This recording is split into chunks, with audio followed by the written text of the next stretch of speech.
charge today. To moderate this discussion, we have my big brother, Lieutenant General Guy Swan, U.S. Army retired, an AUSA Senior Fellow, and President of Swan and Associates. Let's give him a round of applause.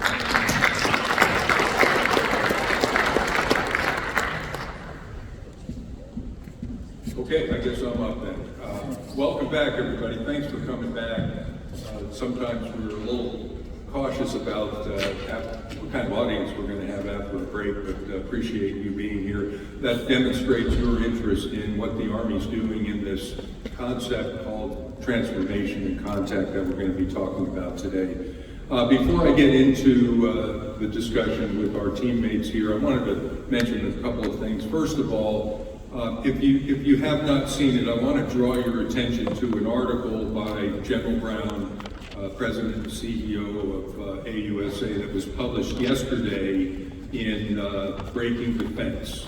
And if you have not seen that, the article is "The U.S. Army at 250. It is still the linchpin of the joint force." The article is very timely. As you all know, a lot of discussion about future global strategy for our defense establishment. What role is the Army going to play in that? So this conference, as a matter of fact, and General Brown's article are very timely as those discussions go on inside the administration and elsewhere. So Breaking Defense, published yesterday, great article. I highly recommend that to you. We're gonna have a good conversation on TIC, transformation in contact, with this august group. But you need to be part of this too. Alex will be going around with question cards, just like we did earlier for the fireside chat and at other AUSA events, so that we can get your questions. That's very important as we all try to understand better and support what the Army's doing in its modernization effort. Let me just start out by saying the Army is the most flexible and lethal ground combat force in the world today, and that goes without saying. But the world is changing rapidly, some would say almost daily. So to meet the host of emerging challenges, the Army must rely on continuous transformation. We heard a bit about that this morning from General Hodney and General Miller. Continuous transformation as the engine to manage change, identify mission-critical needs, and to stay ahead of our adversaries and enemies. The key to remaining dominant against evolving and emerging threats in an era of rapid change is to leverage what the Army Chief of Staff, General Randy George, has called transformation in contact. By putting critical equipment in the hands of our warfighters as quickly and as efficiently as possible, the Army intends to set conditions that will deliver the total force and vision for the Army's warfighting concept in the period 2030 to 2040. According to the Chief, and I quote, "We have to be leaner in our formations. We're going to have to be more nimble and more mobile in our formations. We're going to have to be lower signature in our formations. We know all of that, and we're going to be ruthless about how we get to that point and do it as fast as possible." The Army set out on a very aggressive path to identify specific units and organizations that will lead this modernization effort, which we'll talk about here this morning. But perhaps one of the most innovative elements to transformation in contact is the role of our industry partners. Industry representatives have always been on the ground supporting the Army, but in today's context, those same industry partners are now embedded at the lowest levels of our Army, side by side with our soldiers, working to accelerate the adoption of new technologies in real time. We're going to talk about all of that as well. And given all of that and what you heard earlier from General Miller and General Hodney, we put together a world-class panel of experts who are living the transformation in contact dream every day. I'll start down at the far end here with Lieutenant General Joe Ryan. You all know he is the Deputy Chief of Staff, G357 for the U.S. Army, and whether he likes it or not, he is the point man on the Army staff for Transformation and Contact, the Chief's lead agent. He's previously commanded the 25th Infantry Division in Hawaii, service with U.S. Forces Afghanistan, Chief of Staff of the 18th Airborne Corps, DCG for support at the 4th Infantry Division, so well qualified to lead this effort. Next to General Ryan is Tarra Dougherty. She's the CEO of Giovini. You've seen that name around the building here. Her company is the presenting sponsor for the Global Force Symposium, and we thank her for her support there, and equally for her role on this panel. Her company is a software development firm that focuses, very importantly, on improving defense acquisition systems. So she is the right person to join this group. She was Giovini's president before becoming the CEO. She's worked in the Office of the Secretary of Defense as Chief of Staff for Global Strategy Affairs. She's on the board of directors for the National Defense Industrial Association and the National Defense University Foundation. Next to her is Brigadier General Rob Bourne. He's the Deputy Commanding General for Maneuver for the 1st Cavalry Division. Previously, he was the commander of, were you commander of 1st Brigade in 101st? Oh, great organization. Okay. He was the deputy commander for support for the division prior to his current position. We're very interested in his comments about the division's recent deployment to Europe and what knowledge they gained while they were there. Next is Brigadier General Phil Kiniery. He's dual-hatted as the Commandant of the Infantry School at the Army's Maneuver Center of Excellence and the Director of the Soldier Lethality Cross-Functional Team. So General Kiniery comes at this from multiple points of view. He was the Deputy Commander for Operations in the 101st, Commander of 2nd Brigade Combat Team in the 82nd Airborne Division, service with U.S. Forces in Afghanistan, and the G3 for the 82nd Airborne Division. Next to him is Colonel Chris Dempsey, currently the commander of the 1st Armored Brigade Combat Team in the 1st Team, the 1st Cavalry Division. His unit was recently designated as a TIC Brigade, and we're going to get into what TIC Brigades are all about. As the Army moves from the lighter brigades to the heavier brigades, Chris's organization is going to be right in the middle of that. Former commander of 166 Armor in 4th Infantry Division, former G357 at the Combined Arms Center at Fort Leavenworth. So with all of that long introduction, a lot of knowledge here about what the Army is going through in its transformation process, and more specifically what we're doing in TIC. So what I'm going to do is I'm going to ask each of them to kind of give us some views from their foxholes, and then we'll do some questions. And while you hear their comments, please formulate your own questions for them so we can get to your questions as well. So with that, I'm going to start with General Ryan, sir. Off to you. Thank you, General Swan. Sir, good morning, everybody. General Brown, Sergeant Major Daly, great to see you both. General Rainey, sir, hello. Mr. Fitzgerald, great to see you too. A lot of friends in the audience. Scott, Jamie, I see you getting the band back together over there. Good to see. Brian, hello. I'll stop there because I can probably go on for days. Beach, Sean, thanks.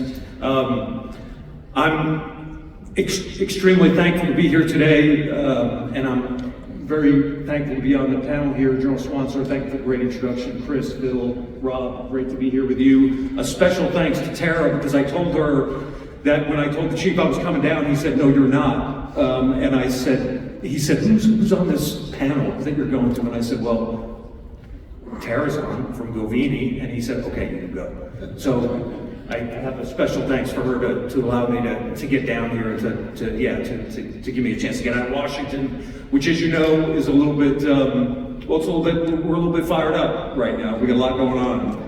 So it's good to be in Huntsville. I'll stop there on that particular topic. Don't get in trouble. Yes, sir. Let me give you all a word picture, because we're talking about transform and contact, and the active word in that statement is transform. And I want to give you just something to think about and put in your head. a fiber optic quadcopter that has a 40-kilometer range and can carry a 10-kilometer payload that's impervious to electronic warfare and electronic attack. We are so far behind. We are so far behind.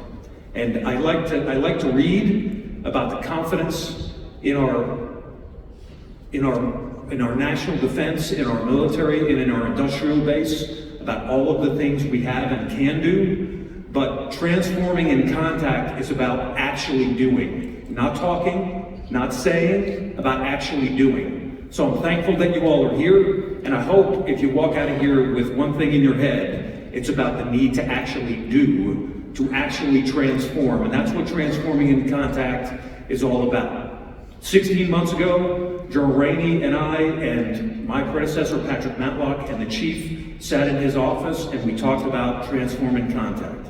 And it started as, let's get the next-gen squad weapon to 3rd Brigade of the 101st in Romania, who are quote-unquote in contact with the enemy. Okay, today, those units that have been impacted by transforming contact, 4 corps, 9 divisions, over 20 brigades, all 3 of the MDTFs, the multi-domain task forces we have, soft units, and most importantly, Headquarters Department of the Army, because we're in the process of turning the ship around to do things differently. Process, material acquisition, organizational development, organizational change. Transform in contact, 2 primary lines of effort.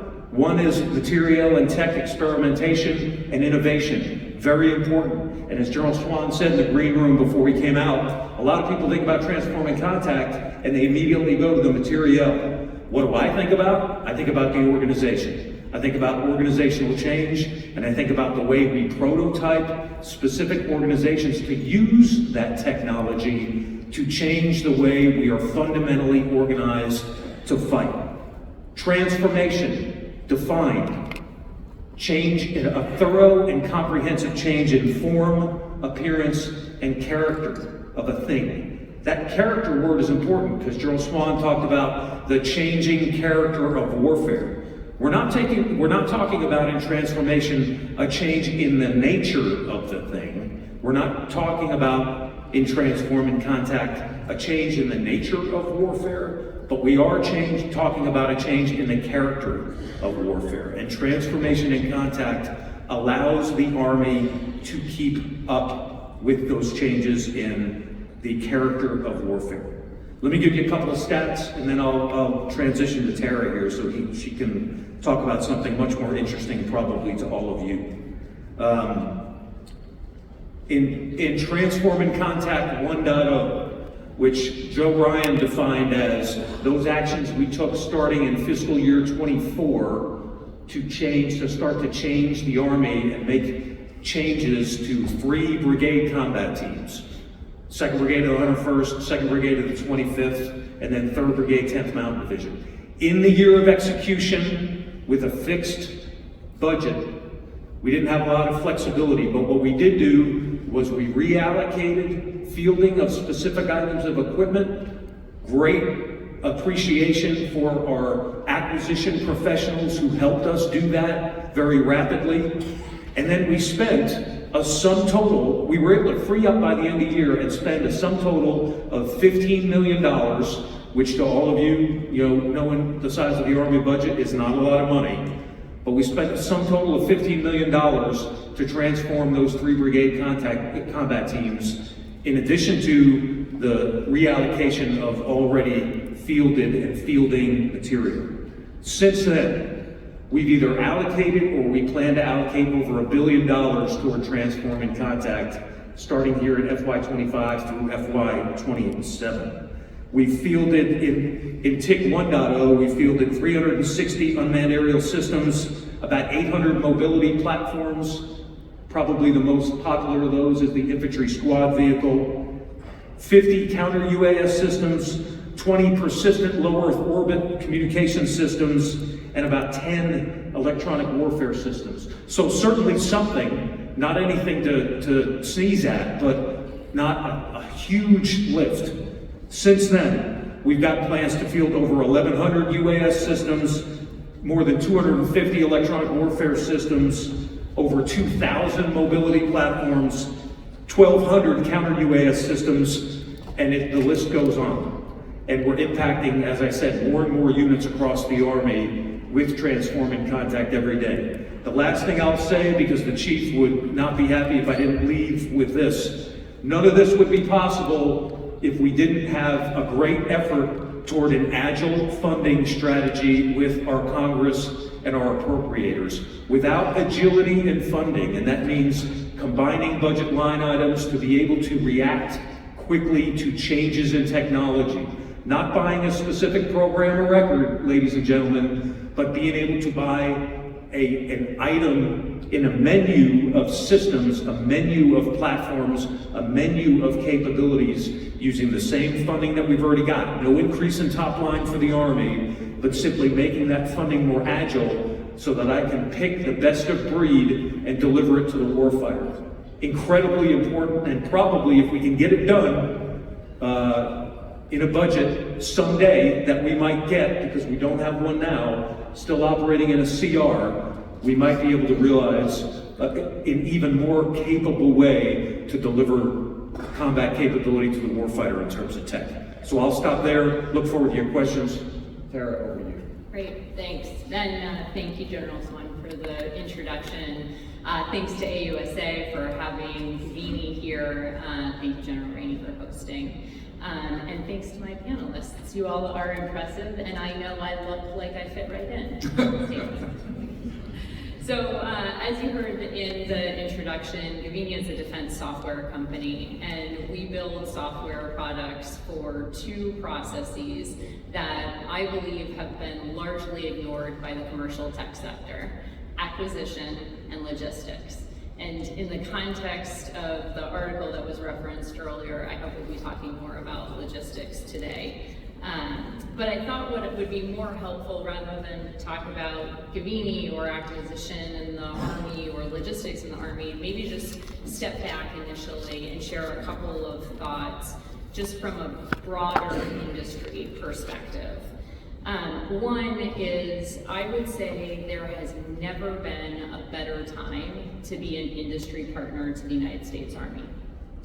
That, I think, is probably the most contrarian thing I will say all week, certainly all day, because usually the conversation that we're having is about why it's so damn hard and why the relationship is broken, why we're not talking or communicating to each other effectively.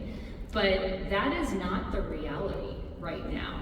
And I believe it's largely due to the leadership of General George and General Rainey, who have, among other things, transformed the way that the Army thinks about industry partnerships. Number one, they have been very vocal that breadth and diversity of industry partners is critical. And I put it that way because one of the resounding messages has not been out with the old and in with the new. It's been both. We need a broad array of types of companies to build a broad array of types of military capabilities.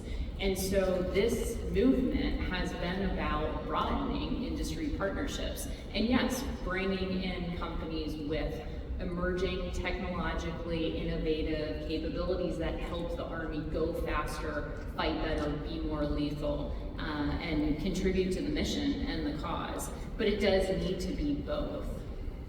They also have revolutionized, and this one I will give credit to Army Futures Command in particular, the way that the Army is thinking about requirements.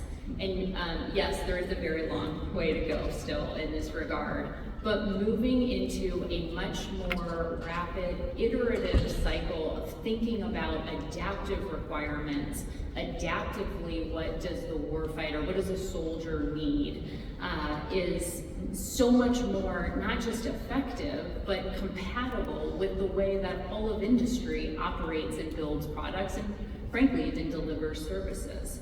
And so that shift in requirements from the traditional mode to one that is very aligned actually with transformation and contact's core principles of being iterative, being continuous, is highly effective today. We're seeing this in some programs already, but it also bodes very well for the future. General Ryan, I love the fact that you just directly stated a point that I believe to be very true, that I think industry thinks about quite a bit, which is we are very behind. And there is a time element to this as well. In industry, we feel a great degree of urgency to transform the kinds of capabilities that the Army is relying on. And I just want to underscore the fact that all of us who run businesses in this space, whether it is the traditional defense companies or it's new defense tech companies, we build our businesses to win. And part of winning is losing. You can't win if you don't accept that sometimes you're going to lose. We do not need participation trophies. We need you to make bets, pick winners, to be decisive, to take bold action. Sometimes you'll pick our company, you'll pick our product, you'll pick our people, and sometimes you won't because it's not the best thing for the Army. That's okay. Stop running the 55 different pilots once you've learned your lesson, and go with the company and the product and the capability that meets your need. We will be okay. And if we aren't, then the market will take care of those companies. So just embrace the decision. And then the final point that I would make is transformation and contact. We're very excited about, for all the reasons I think we're going to get into in detail today, that General Swan and General Ryan both highlighted at a high level. But none of it matters or works without change in acquisition. I think I said at the outset I wouldn't talk about Army acquisition, but I'm not sure I'm capable of that. The process of putting different capabilities into the hands of soldiers, getting them these more than touch points, actual engagements, means you get this immediate and rapid and highly valuable feedback.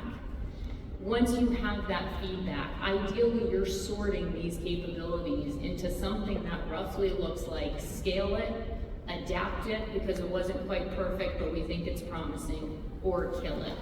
And the first two aspects of that framework require you to be engaged with your acquisition partners. That process is horribly fundamentally broken today.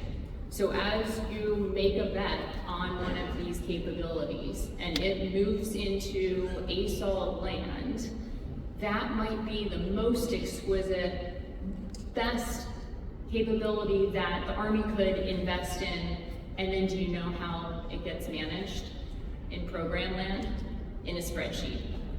It gets monitored with data calls. It gets reported on in PowerPoint spreadsheets.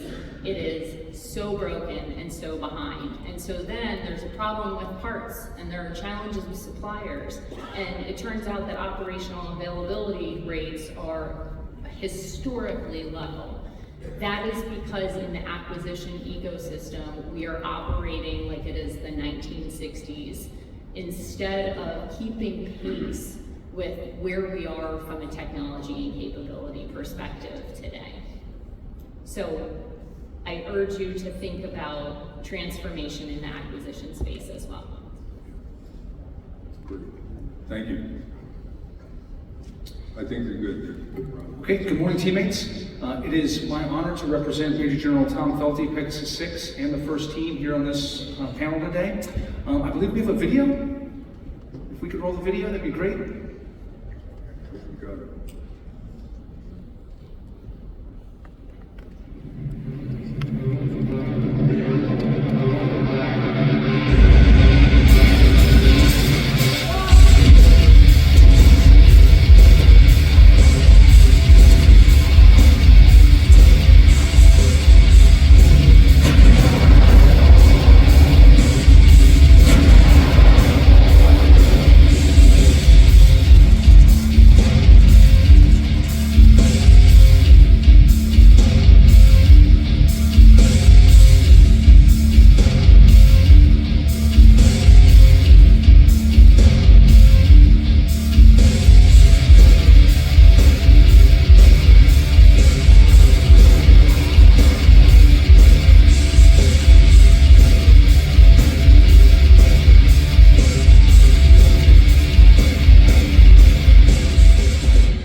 first team. So, the 1st Cavalry Division headquarters recently returned from its mission in Yukon. In fact, we're doing our color casing ceremony this Thursday, so that just shows you the recency of our return. Lots of lessons learned and great experiences, but 2 that I think are really germane to the topic today. The first one is support to the Security Assistance Group Ukraine and the tremendous insights and knowledge that we gained on the character of warfare in that conflict, as well as mission command of the 3rd Brigade, 10th Mountain Division, as they executed TIC while deployed to Yukon, culminating in a combined resolve rotation at GMRC, which really was the culmination of their TIC experience. And so, one of the things that General Felty really wanted me to reinforce is the criticality of the division headquarters in support of TIC 2.0, which we were referring to as Pegasus Charge. And so, Pegasus Charge is brigade-centric. Chris Dempsey is going to talk about, his preparation of 1st Brigade for that. We've gained tremendous insights from the brigades that have gone through already. But the role of the division is absolutely important. And so, we believe in the necessity of all-arms maneuver in the 1st Cavalry Division, and you're seeing that in the future warfighting concept. But the idea of all-arms maneuver versus a previous focus on fire and movement is critical. And so the assets and capabilities required to be successful in all-arms maneuver is not resident, organic in a brigade combat team, and it never will be. So we're viewing this approach to all-arms maneuver as the division's ability to set conditions with all arms in support of a brigade in a close fight.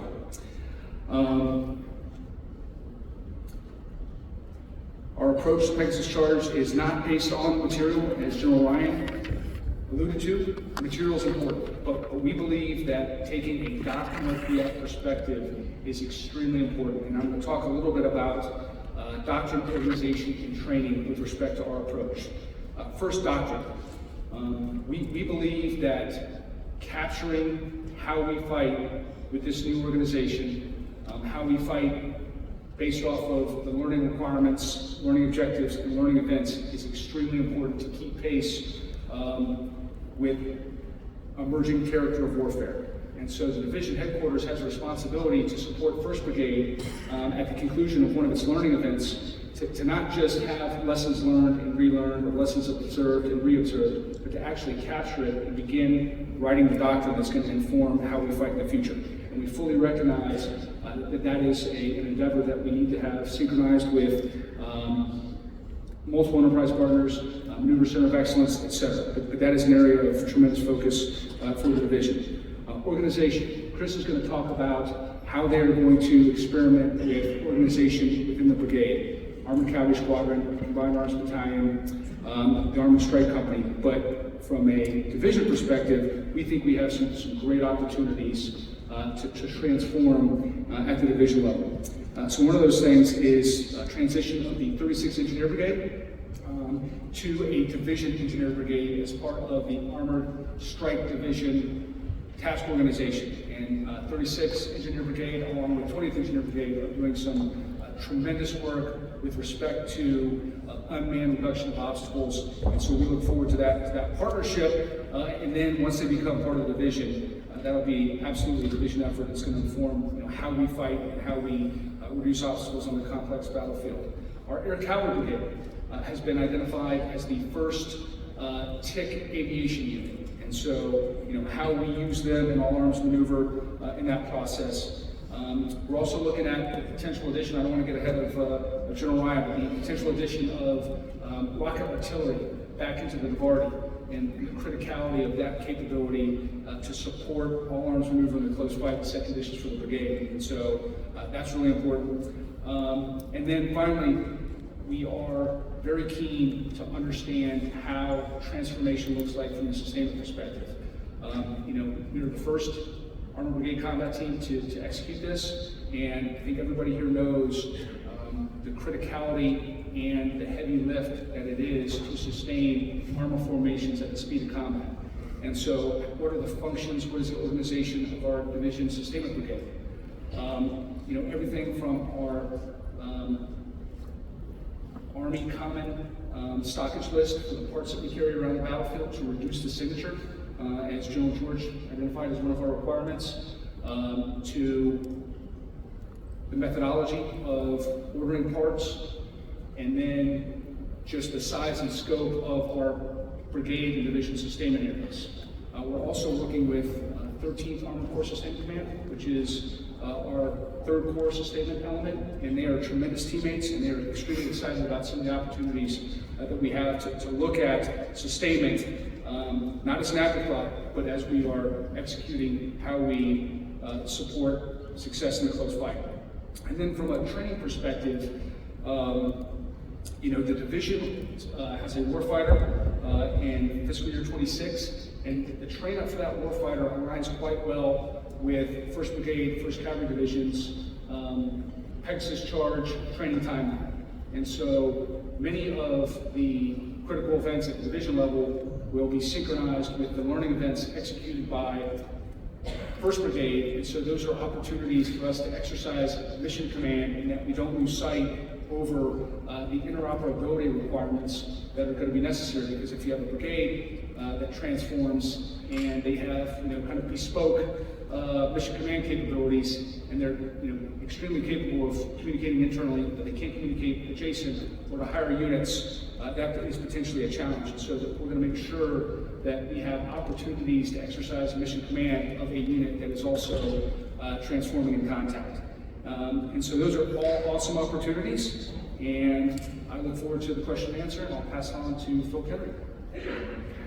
Good morning, everybody. I'm the Chief of Infantry, the Commandant of the U.S. Army Infantry Schoolhouse at Fort Benning. And it's really, well, I also wear a hat as the Soldier Lethality CFT under Army Futures Command. And what's really comforting is that 3 gentlemen here, General Brown, General Rainey, and General Hodney, are sitting in the audience and have had my job. So it's always good to have people that are going to figure and evaluate you. But as the Infantry Commandant, I get the opportunity to develop and lead training and develop doctrine on employing combat power. But as the director of the Soldier Lethality CFT, I develop structure and architecture to build that combat power. So today, I just really want to focus on the architecture. Last month, I introduced to industry the concept of squad as a system, the Army's new formation-based approach to equipping the infantry squad. So we recognize the squad is the most complex and variable weapon system on the battlefield. It's the only weapon system with hundreds of capabilities that were developed and procured individually with little to no thought how they would interact, and much less how they integrate. Squad as a system centers on the understanding that soldiers within that squad serve in different roles and capacities within the squad, but they have to work together as a system. It's a formation-based approach because we fight formations. Naturally, the traditional approach has always resulted in a lot of redundancies, and redundancy adds weight. Squad as a system will redefine how we equip the squads. It will force us to focus on lethality, agility, and integration. So reducing the soldier's load is not a new idea. It's not novel, and we've been talking about it for generations. When we talk about the soldier's load, inevitably someone will tell me that they called it something different. They had a great initiative that they sponsored and tried to push to unburden the soldier. I will tell you that it's an extremely hard problem to solve, but we as Army leaders would be derelict in our duty if we quit trying to solve it. So with this new approach to solving an old problem, we're asking industry to help us solve it. But we also need to help industry help us. And what we plan to do is establish a common architecture that they can build to. The transformation in contact tells us that an effective integration requires an architecture that we can effectively communicate to industry so they and we no longer are producing things in a vacuum. Going forward, we'll focus on the common architecture to optimize the performance of the squad and not just the individual. We must reduce redundancy and increase combat power. We must reduce weight and increase combat power. We must reduce the cognitive load and increase combat power. And we must improve efficiency and increase combat power. So I'm here to champion the formation-based approach as we transform and modernize so we can build combat power. So our success hinges on this architecture. It's the architecture that allows us to transform today and transform in contact. The architecture establishes what we're calling building codes to our industry partners so they can deliver the plug-and-play technology and capabilities that our soldiers need. So I'll stop there because I also have a Warriors Corner that I'll give a shameless plug out for at 15:45. We're going to dig deeper into the squad as a system. So I enjoy and look forward to your questions. Thank you.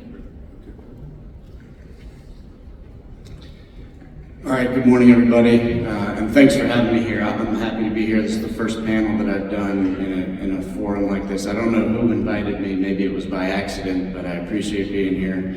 And to the gentleman in the front, it's good to see you all again. I'm certain that I will take more from both this panel and this experience here than I give, but I'll do my best. So just recent history of the 1st Brigade, 1st Cavalry Division. I took command in November of 22, so I've been at this for a little while, and I'll change out of command in June. But we have done just some kind of major training events. The National Training Center in the summer of 23, we did an Operation Remagen Ready, which is the largest wet gap crossing exercise at Fort Cavazos in the fall of 23. And then as General Bourne just mentioned, my brigade was deployed to 8 different sites across 4 different countries in Europe over the past 9 months. I came off leave yesterday, so my wife is really happy that I'm here today. So I got back about 3 weeks ago. We found out that we were a TIC 2.0 brigade around August or September of last year, and so we're relatively new at this, and so I want to echo General Ryan's comments about being behind, and let me refine that from my foxhole, and that is ABCTs are way behind IBCTs and SBCTs. And that's nobody's fault, and I'll talk about, I think, a couple of reasons why that might be the case. But I look at this, at industry and collaboration and organizational change and training change from an ABCT perspective, so I know that I'm biased in that. But I try to understand all sides of it.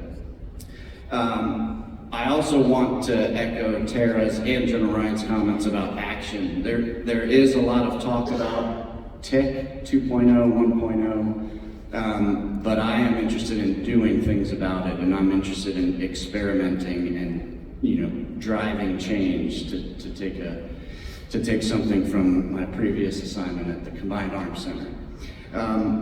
So I think it might be helpful to frame my comments around a couple of questions that I've been asking myself, and maybe might be interesting to this audience.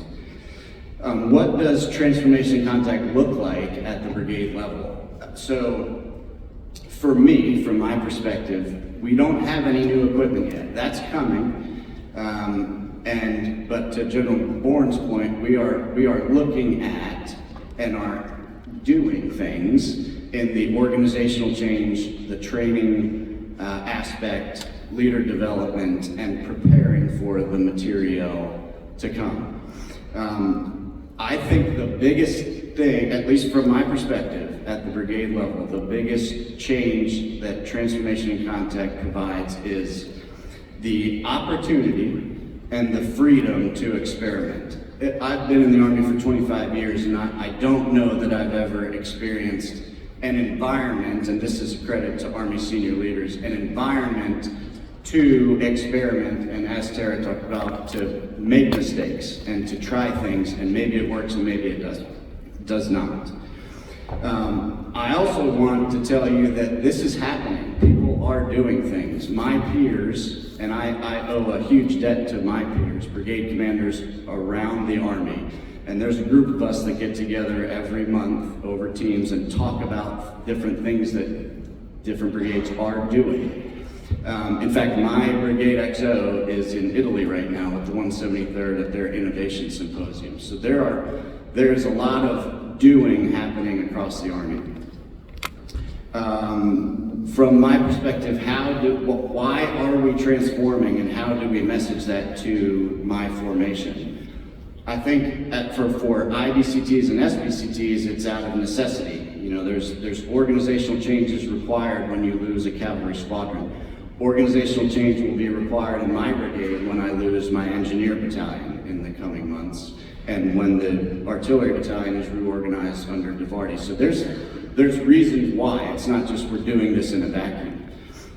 It's also, in my view, imperative for whatever the next conflict will look like. And nobody knows, if you've seen Nate Bargatze, nobody knows what the next conflict will look like, but we have a pretty good test case in Ukraine, and we learned a lot while we were deployed in Europe from our partners, from our allies, from Ukrainian brigades, and I'll talk about that in a second.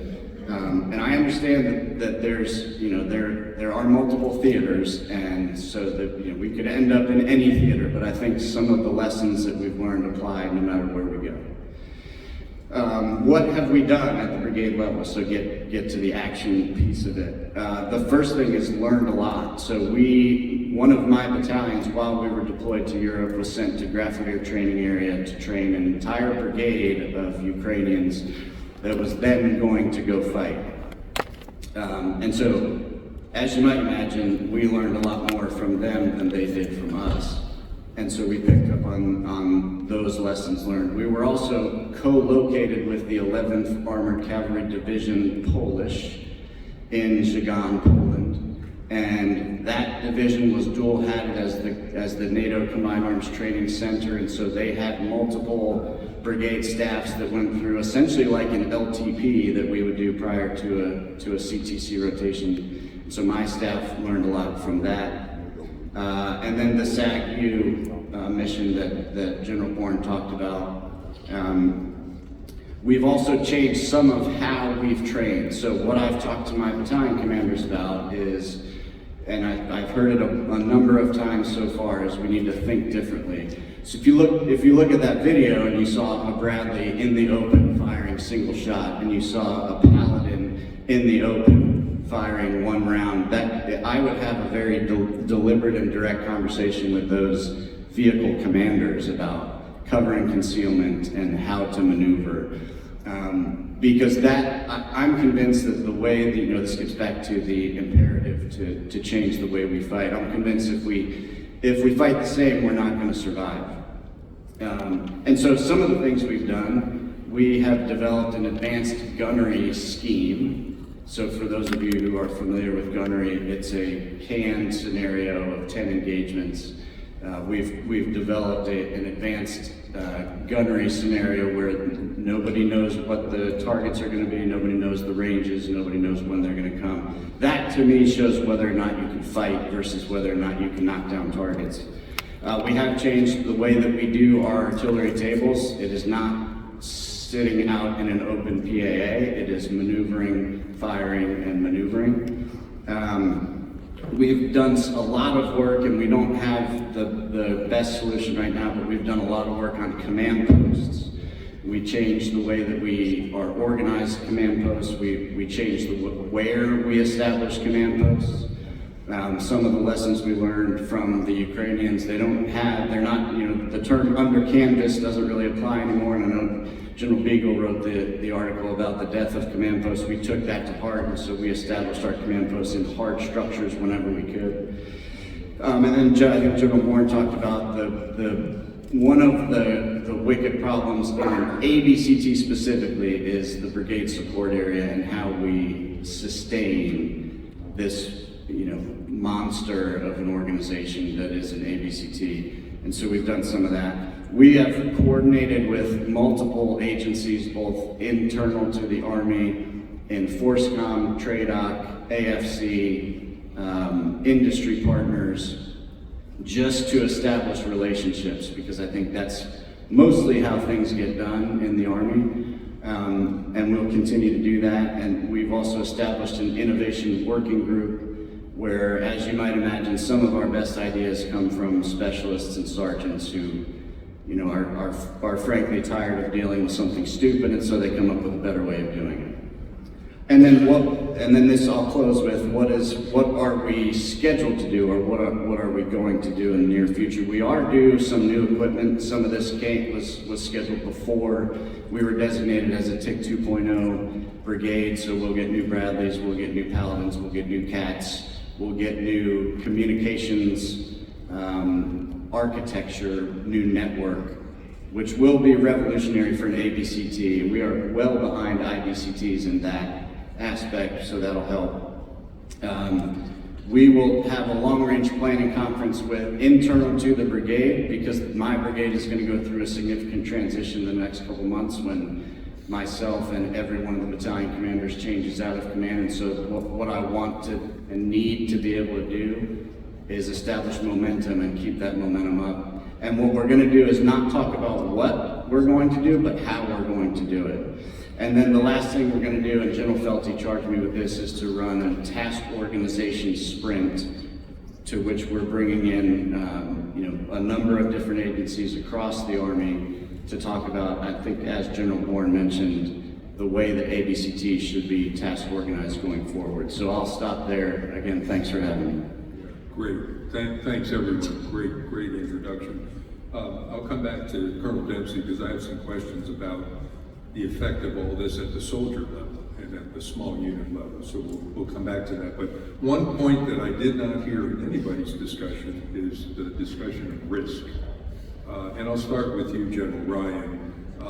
While we're focused right now at the brigade and below level, and General Bourne mentioned division operations in passing to some degree, with the focus on technology at the brigade and below level, define it any way you want, drones, communications, small unit operations, do we run the risk of jeopardizing our longer range transformation plans for larger platforms that have longer lead times, next generation combat vehicle, next generation aircraft, and so forth? Is there risk there by taking the approach that we're taking at this level? Yeah, I think, great question. I think there was probably some perception that there was risk the way we were doing it up front. Maybe it seemed a little haphazard as we started, as we reallocated fieldings to prioritize certain units over others. As Chris said, we focused on 3 infantry brigade combat teams first. We were simultaneously employing those infantry brigade combat teams in the theaters from which they originated, right? And we were putting them through combat training centers.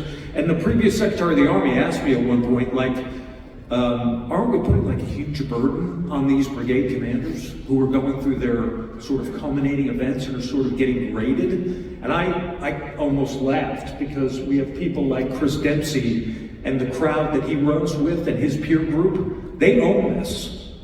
I'm not concerned one bit that we're taking risk at the tactical level. I think where we are taking risk, and thank you, Tarra, for your comments, is our inability to unattach ourselves from an archaic acquisition system. And I told myself I was not going to do this, but I'm going to do it. I'll name a particular platform, and I'm sorry if you own this platform, but the Shadow. Okay, we canceled the Shadow, and it was an emotional event for a lot of people. And my point is, that platform was not going to survive the first day in combat against a near peer. Not one freaking day. And a lot of my peers in the Army, division commanders, brigade commanders, asked me, well, what am I supposed to do now? You took away my UAS. My answer was, you never had it.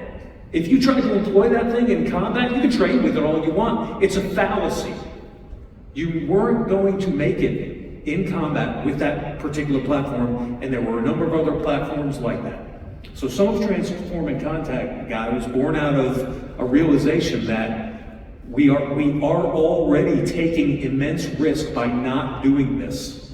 And And I would offer that we have to get started, we have to move quickly, we have to energize the system, and in order to, in a counterintuitive way, in order to mitigate risk at an operational and strategic level, we do have to take some risk at the tactical level, and that's okay. When are we going to have to fight? Well, whenever we do, nobody knows, but whenever we do, I'm confident that guys like Chris Dempsey and Rob Bourne and folks in our brigades and divisions and below them will be able to fight and win. It's our job to get them the equipment, as I said up front. And so what we've been able to do in the last 16 months is energize that system and start to come out of this malaise that we've been in, as Tarra indicated, since the 60s and 70s of our acquisition system. We have more work to do. That's good. And for Ms. Dougherty, your comments earlier about the acquisition system, as a business leader, how do you look at risk? And when you're dealing with what the Army's doing and maybe the other services, how do you see risk in all of this? I think one of the biggest areas of risk is in the industrial base itself. So, industry right now, if you think about the suppliers, not just those that I mentioned at the beginning that are right in front of your face, we want to prime our programs, but go down the chain, the industrial base is a huge source of risk for the Army, for the other services as well, because of course these suppliers that are making the components and parts that go into your weapon systems and platforms are the exact same suppliers making parts and components for the Navy's platforms and the Air Force's and everybody else's. So that, I think, is an important aspect that needs to be addressed. I also think that there is a buy down of risk that happens through transformation and contact because of the message that it sends to the industrial base. So while it might not directly bring American manufacturing back to the United States, it will catalyze companies that are thinking about, is this a business I want to be in or is it not? And to your great question about how do we think about it as business leaders, it's all about where am I differentiated? Do I have a differentiated product that will beat competitors and deliver value to my customer? At the end of the day, that is the goal. And you're willing to accept a lot of risk where you believe you're strongly differentiated. So if the Army is exercising this opportunity for industry to not just compete by submitting a proposal to an RFP, but by getting embedded with soldiers and getting feedback, well, that helps me refine the product. Now I better understand what the future doctrine and operational concepts may be, and so I can think about further ideas for innovation. All of this just catalyzes the industrial base, as I said, and that it will directly help and I think reduce the risk. Any other thoughts on risk, Rob? Yes, sir. So one of the things that I've identified during this process is the tension that has emerged between innovation and governance and structure. And so Chris talked about the best ideas coming from the bottom up, and he's absolutely right. But we have to be cautious about innovation cells at the platoon level. And I want to commend Brigadier General Chad Chalfant, who's here, who's the Thunderbolt 6 Armored Commandant, with his establishment of the SABO program, Standard Armor Basis of Training. And so I've been in the 1st Cavalry Division for about 20 months, and when I talk to battalion commanders and company battery troop commanders, they talk about sets and reps, focus on the fundamentals. What are those fundamentals? And so, and Phil's working on the squad as a system and making sure that we are balancing, the art of innovation with the science of doctrine and fundamentals, and clearly identifying what those are. And there's always going to be tension between the two. But I have been encouraged by the leadership that I've seen and the cooperation across components to ensure that we are, encouraging the best ideas, but we still have structure that's going to be required, everything from interoperability to, how we fight as a combined and joint team. Yeah, huge. Phil, anything? Go ahead. Yeah, sure. I think, I talked about architecture, and, if the power of AFC right now, and FCC and the CFTs, I'm partnered with, General Ellis with a Next Generation C2. Nothing that goes on the soldier or supports the infantry squad will be outside of the platform that he's running. Because what I'm trying to do is I'm trying to enable maneuver. And what I want to be able to do is I want to be able to allow the soldier and the squad to execute the basic tasks that we ask them to do, to close with and destroy the enemy, and not be encumbered by technology that doesn't talk to itself, that doesn't talk to every single system on the soldier and then the squad as a system. What happens if we're not careful with this is that we fight the technology, we fight the capabilities, and we lose the opportunity to continue to train and be brilliant at the basics.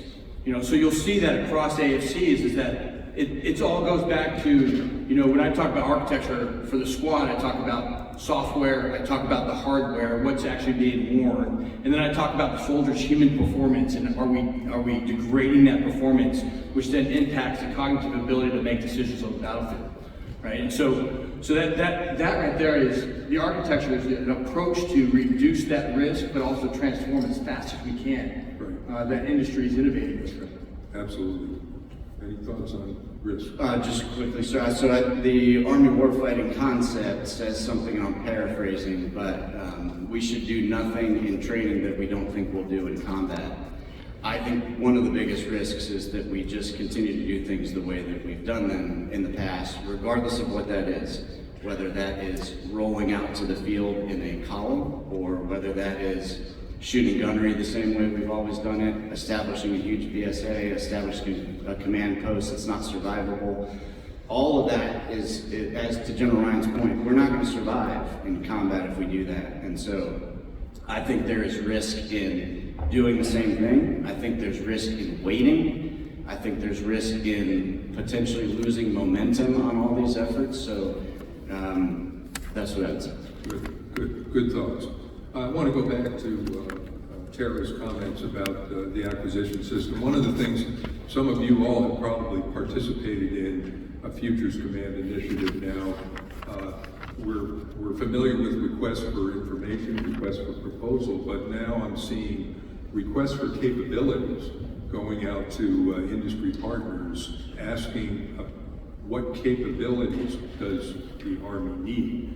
And I'm encouraged by that because industry for far too long was kind of at the tail end of the requirements process, where you build what we tell you to, when in fact, Tarra, there's a better way to do it. So I'm encouraged by that, and you've written about that in a recent article about shortening the supply chain to the kill chain. What are you encouraged? You mentioned you're encouraged. What do you see in that area? I am encouraged, and I think Chris and Phil's comments both touched on exactly the reason why this approach is so powerful. So putting out to industry something like a characteristics of needs document allows industry to bring ideas, and so maybe you will get things you haven't thought of already, rather than tell industry exactly what you need and exactly what you want the thing to do. Tell them what the problem is that you're solving for. And that's where you really leverage the innovation that exists in America, which is, of course, our superpower, that and the fact that we have the world's best army. This is particularly applicable as you teed up in this concept that we have of converging the kill chain and the supply chain. And I see some amazing logisticians in the room, General Upton and others, and so I will offer this perspective with some humility. It was really the industrialization of war that created the modern system of logistics that we have today, to include the big civilian bureaucracy around that function.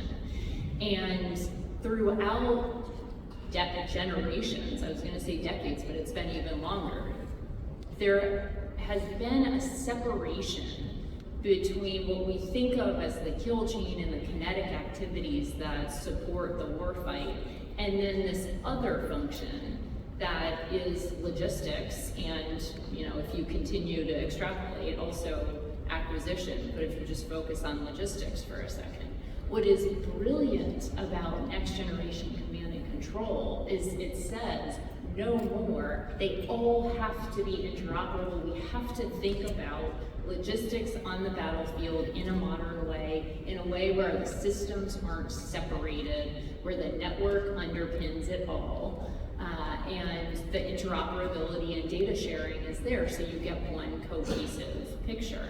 That is absolutely correct. This is coming to life. We saw it come to life at Project Convergence, Capstone 5.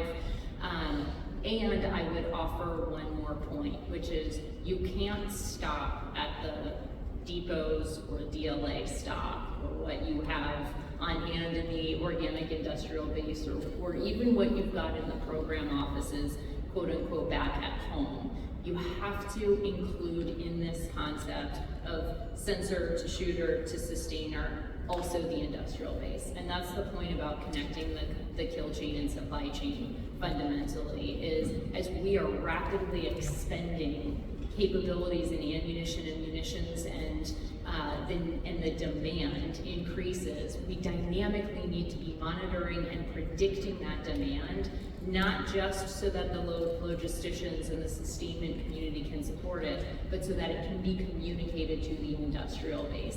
That supply side picture is available today, but needs to be brought into the system. Great. I wanted to, we get down to about 10 minutes here. I wanted to ask a couple of other questions for General Ryan. Most of TIC so far has been Europe-centric, some activity in the Pacific. How is TIC 2.0 going to differentiate, and what are we seeing in demands for those theaters? Of course, the Pacific region is going to garner a lot more attention in the coming weeks and months. How are we adjusting to that? Yeah, we haven't by design oriented on one theater over another, but we've certainly taken advantage of units that are employing and training and working and in contact in those theaters of operation, and principally in the Indo-Pacific and in Europe. And I can't leave out maybe the number one priority theater today, and that's the homeland. So we're gonna certainly look to balance from a technology and material perspective. We are to certainly look to balance capabilities that we provide to units in those priority theaters.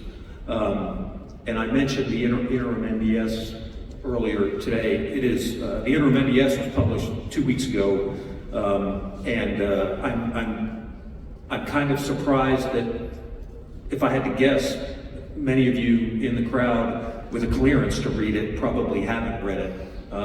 That's not a good thing. So the interim NDS is going to drive our requirements for transforming contact. It's going to drive our requirements for everything we do across the Army. But I would argue it hasn't made a big splash quite yet, and it needs to, because it's an important document. And that's the basis on which we're going to go forward from here and nest our transforming contact efforts in the interim NDS. Yeah, I think that the geographic approach to that NDS that's coming out, read General Brown's article, please, because that's going to be important.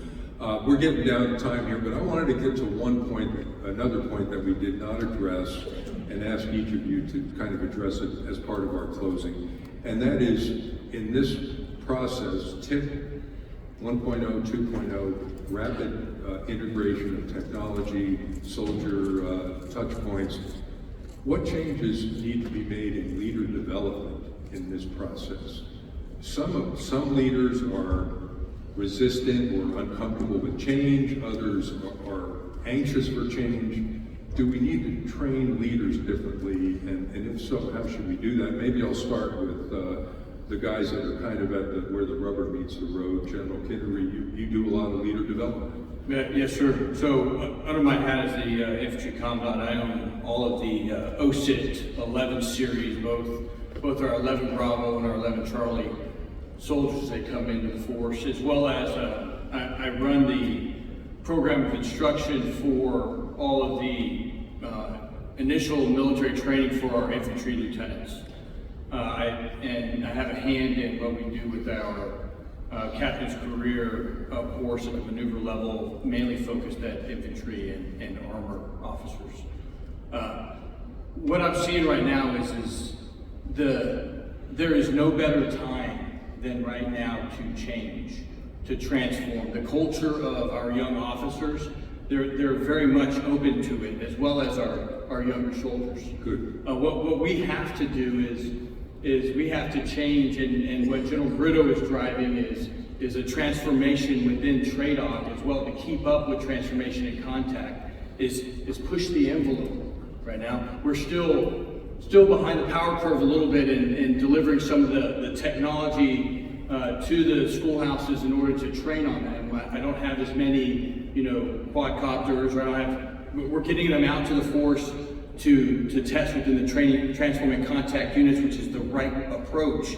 And as those officers are coming back into TRADOC, they're sharing a lot of what we're doing. And then TRADOC also is involved in every single training exercise, all the way from JMRC in Germany to NTC, PC5. We were there under the TRADOC hat as well. So you're starting to see the programs of instructions meld. And we're starting to force our young leaders to think differently about how to employ the technology that we have that's out there right now, that's being fielded right now. We're trying to, how do we incorporate that in order to maneuver?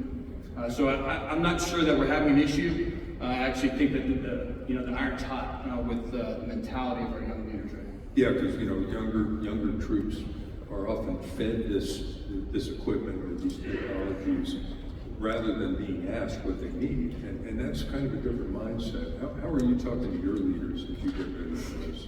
Well, so I think a former CEO of Starbucks said that coffee is the product we sell, but it's not the business we're in the people business. I would say that controlled violence is the product that the Army sells, but we're in the leader development business. And so there's leader development happens every single day. If you have an interaction with a soldier, if you have an interaction with a leader, that's leader development. It is not an iterative thing that happens once a quarter over a PowerPoint slide. So that's the number one thing I tell them about, is that this is a constant, and it's really one of the biggest things that matters in this profession. The second is leader development is also a product of training and experience, and so just by design, if we do the things that we've talked about, our junior leaders and junior soldiers will have exposure to these training events and these technological developments, and they'll have the experience, and then they'll be able to translate that, because as you know, the Army keeps rolling along. And then the last thing that I think we need to do is explain and make sense of what it is that we're actually doing, which is why I talked about why are we doing this, why are we transforming. There's reason. It's not just that we're doing it. There are very specific reasons why we're doing it. But a lieutenant, and I was a lieutenant once and had no idea what I was doing. They still don't. But we need to explain to them what it is that we're doing and why we're doing it. I knew what I was doing as a lieutenant, but I want to say one thing. So Chris stole my thunder, because I was going to inject and say that. Leader development is a trade-off business, obviously, and I know Phil knows that. It's Army business. And I would offer General Beagle, Milford Beagle, is sitting out here in the stands. This is a little bit of a realization that what's happening in the operating force because of transform and contact has to translate back to our leader development processes in TRADOC. So it's a little bit of a reverse. It's not top down. TRADOC's going to tell us what we need to learn, and then we go out to the field and we use it. It's the field informing what TRADOC needs to teach. And the good news is we have leaders at the Combined Arms Center and across our Training and Doctrine Command footprint that are recognizing that, and they're taking from the operating force and applying what they're seeing out there to the schoolhouse. And it's a little bit of a reverse cycle there, but that's the way it's got to work, because we got to move quickly. hey, Lieutenant, you're going to a tick brigade. What's that, sir? And you're going to have a bit of that going on in the Army for a while. We're down to the end here. I'm going to go down and start with General Ryan for just a couple of takeaways that you want the audience to leave with. Please, Joe. Well, first off, thanks for being here. Second, we've got to move quickly. Third, you know, that word picture I asked you to put in your head, drone, unmanned system, fiber optic controlled, 40-kilometer range, 10-kilometer payload, that's a Russian system. And they're employing it with effect against Ukrainian forces right now in Kursk and elsewhere across the front. It's only a matter of time that the Chinese get the same technology, because that's Chinese fiber optic cable. We don't have that. We're not even close to getting that. If we saw that today on the battlefield, we would not be able to defeat it. The Ukrainians are a living laboratory trying to show us how they might, but they haven't figured it out either yet, and that's real. And that should scare all of us, and scare us into action. That should make us and motivate us to do more and to do it quickly. Great. I would say lean into what is happening right now. There is a lot that is working. There is an opportunity to put even more momentum behind these initiatives and the opening that you all have to make decisive changes and take bold action. There is so much capability that artificial intelligence, data, software can drive. It could upend every Army process that exists today. You don't have to start with every process, but pick the ones that are really broken and lean in, because you have an opening, and industry is at your door saying we want to help. This is the Freedoms Forge moment, so take it. Thank you. I'd just like to thank everybody for your presence here today, and just reinforce Pegasus Charge is absolutely at the forefront and at the center of everything that the 1st Cavalry Division is doing. And it's not just 1st Brigade, and it's going to inform how we build readiness, it's going to inform how we develop leaders, it's going to inform how we fight as an armored strike division, and we're extremely excited for the opportunity. Thank you. Yeah, sure. Thank you again for allowing me to be on this panel. And I'll tell you, you know, General Randy said that our superpower is the ethical application of violence. Our ability to win through the ethical application of violence is the teamwork we have between formations. Our formations have to work together. So the equipment we give them, the technology we give them, must also do the same. So thank you. Thank you. And to Tarra's question about identifying the problem, so General Bourne mentioned General Chalfant. He's done a lot to refine my thinking on what is an ABCT required to do, and to me it's 4 things. Number 1 is assured communications, which I look forward to the next gen C2, intel collection and fire synchronization, protection and sustainment. And so any help that we can get in any of those endeavors, particularly for an ABCT because it's a specific problem set, will be very helpful. Thanks for having me. Great. A lot of brain power up here. I for one, am very encouraged that we've got leaders like this in government and in industry shepherding us through this process. So thank all of you. I want to thank General Brown, General Smith, Sergeant Major Daly, General Haley, and our good friend Alex here for putting on a great event once again. Let's give the panel a round of applause.